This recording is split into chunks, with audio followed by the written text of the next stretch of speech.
કેશોદ પાલિકા દ્વારા નળ કનેક્શન મારફત પૂરું પાડવામાં આવતું પાણી દુર્ગંધયુક્ત હોવાથી શુદ્ધ પાણી આપવા માંગ ઉઠી છે।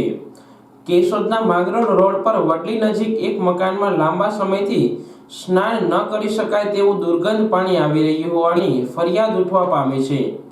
આ અંગે પાલિકાનો સંપર્ક કરાતા તેમને આ અંગે ફરિયાદ મળી ન હોવાનું જણાવી દૂષિત પાણી કેવી રીતે નળ કનેક્શનમાં ભળી જાય તે અંગે જાણકારી આપી હતી, જેમાં પાલિકાએ આ દૂષિત પાણી અંગે પીવાના પાણીની લાઇનમાં લીકેજ થતા તેમાં લીકેજ ભૂગર્ભ ગટરનું પાણી પ્રવેશવું, લીકેજ કનેક્શનમાં રોડ પરની ખાનગી હજમનું પાણી ચડી જવું ઉપરાંત નળ કનેક્શન વાળી જગ્યાની આસપાસ ખોદકામ કરવાથી પાણી કનેક્શન લીક થતા ગટરનું પાણી નળ કનેક્શનમાં આવવું જેવા કારણો જણાવ્યા હતા। ત્યારે મકાન માલિક દિનુભાઈ દેવાણીએ આ ગંદુ પાણી રોકવા પાલિકા તાત્કાલિક પગલાં ભરે તેમજ તેમની લાઇનમાં 500 કરતાં વધુ કનેક્શનો આવેલા હોય ત્યાં પણ દૂષિત પાણી આવતું હોય તેની તપાસ કરાવી ખરાબ પાણી બંધ કરવામાં આવે તેવી માંગ કરી છે।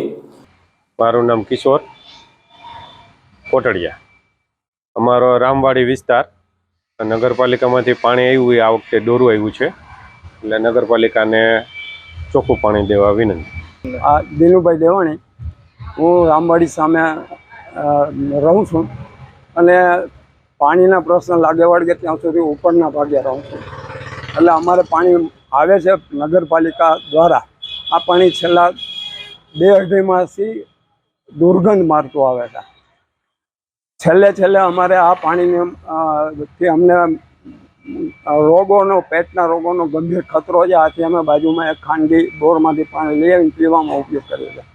આ બાબતની નગરપાલિકાને અમે અખબારો દ્વારા જાણ કરતા આજે અમારી પાસે નગરપાલિકાનો એક કર્મચારી આવેલો અને એણે એવું વાત કરેલી કે આ જે છે એ પાણી ડોળું આવે છે, નદીમાંથી ડોળું આવે છે, આ પાણી દુર્ગંધ નથી મારતું। અમે એને એમ કહીએ છીએ કે આ પાણી દુર્ગંધ મારતું છે અને અમે એને બતાવવા પણ તૈયાર છીએ। બીજી વાત એ છે કે આ પાણી, અમારી ફરિયાદ જે છે, આ નગરપાલિકાનો કર્મચારી જે રીતે અમારી સાથે વાત કરે છે એનો અર્થ એવો થાય છે કે આ નગરપાલિકાનો કર્મચારી વાતને દબાવવા માગે છે, ફરિયાદને દબાવવા માગે છે, ફરિયાદનું નિવારણ કરવા નથી માગતો। આ પાણી ક્યાંથી આવતું? આ પાણી નગરપાલિકાની પાઇપલાઇન દ્વારા આવે છે, ક્યાંથી આવે છે એ મને ખબર નથી, કારણ કે નગરપાલિકાનું વોટર વેસ્ટ કંપનીમાંથી પાણી આવે છે, અમારી પાસે બીજો કોઈ સોર્સ નથી પાણી મેળવવાનો। હાલ માંગણી શું છે તમારી? અમારી માંગણી છે કે આ દુર્ગંધ મારતું પાણી તાત્કાલિક બંધ કરવું જોઈએ, લોકોને ચોખ્ખું પાણી દેવું જોઈએ અને લોકો પેટની ગંભીર બીમારીમાંથી આશરે નહીં તો 500 પરિવારને બચાવવા જોઈએ। હાલ પાલિકાના નળ કનેક્શનમાં ગંદુ પાણી આવતા મકાન માલિકે બાજુના ખાનગી બોરમાંથી પાણી લેવાની વ્યવસ્થા કરી હોય પાલિકા તાત્કાલિક શુદ્ધ પાણીની વ્યવસ્થા કરે તેવી માંગ કરી છે। આપને જણાવી દઈએ કે જ્યારથી કેશોદ શહેરમાં ભૂગર્ભ ગટરની શરૂઆત થઈ ત્યારથી જુદા જુદા વોર્ડમાં દૂષિત પાણી આવતું હોવાની ઘટના બની રહી છે। તેવા સંજોગોમાં પાલિકા એક જગ્યાએ સમસ્યા દૂર કરે તો અન્ય જગ્યાએ સમસ્યા આવીને ઊભી રહે છે। આથી પાલિકાએ પીવાના પાણીની પ્રાથમિકતાને ધ્યાને રાખી દૂષિત પાણી નળ કનેક્શનમાં આવતું રોકવા પાલિકાએ ગટર અને પાણીની પાઇપલાઇન લીકેજ ન થાય તે રીતે કામગીરી કરવી જોઈએ। મારું નામ MP અપારનાથી, પાણી પુરવઠા શાખા એન્જિનિયર।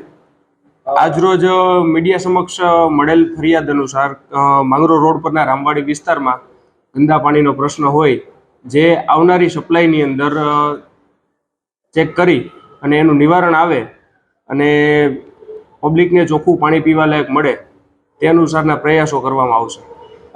આ ઉપરથી ક્યાંથી પાણી આવે છે ને કઈ રીતના પાણી આવે છે? ક્યાંથી ગંદુ આવે છે કે શું? આ પાણી ઓજત જૂથ 2 ડેમમાંથી ને નગરપાલિકા વેચાતું પાણી લેતું હોય છે। જે પાણી ઉપરથી ને જે આવતું હોય છે તે અમે સપ્લાય કરીએ છીએ। એમાં કઈ તમે ચકાસણી કરી છે કે શું છે? હા, થોડા સમય પહેલા ડોરવાળું પાણી આવતું, જે હાલ અત્યારે ડોરવાળું પાણી નથી આવતું। અને રહી વાત દુર્ગંધવાળા પાણીની, તે અમે આવનારી સપ્લાયની અંદર પાણી સ્થળ ઉપર જઈને ચેક કરી અને એનું તાત્કાલિક ધોરણે નિવારણ આવે એ માટેના પ્રયત્ન કરી રહ્યા છીએ।